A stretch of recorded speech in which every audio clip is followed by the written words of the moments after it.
El capità verdinegre va assegurar que l'equip està unit, que treballa bé els entrenaments, però que els resultats de fora no surten, sobretot perquè cada vegada la pressió és més gran. Aquesta pressió que tenim ara, que portem 9 derrotes consecutives fora, també ens pesa, no? És una pedra més que portes a la motxilla i, clar, ostres, si no guanyo, un altre cop tornem a perdre. I això jo crec que potser ens afecta, no? Jo crec que hem d'oblidar, entre cometes, del que ha passat a fora i el pròxim cop que anem a fora, jugar com sempre, com sabem.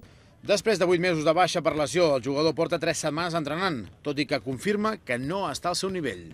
Jo encara em quedo una mica per posar-me bé físicament i posar-me al nivell dels meus companys. No? Jo em noto encara una mica inferior en el sentit de físicament i això.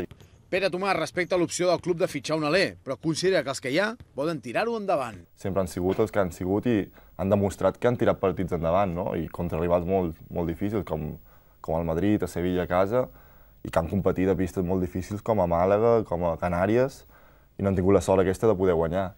Jo crec en la plantilla i amb els meus companys i que els que estem podem fer-ho. La penya ha tornat avui als entrenaments amb una triple sessió d'entrenament. Al matí físic i pista i a la tarda físic. Puigdemont, amb molèsties a l'espatlla en el darrer partit, ha entrenat amb normalitat.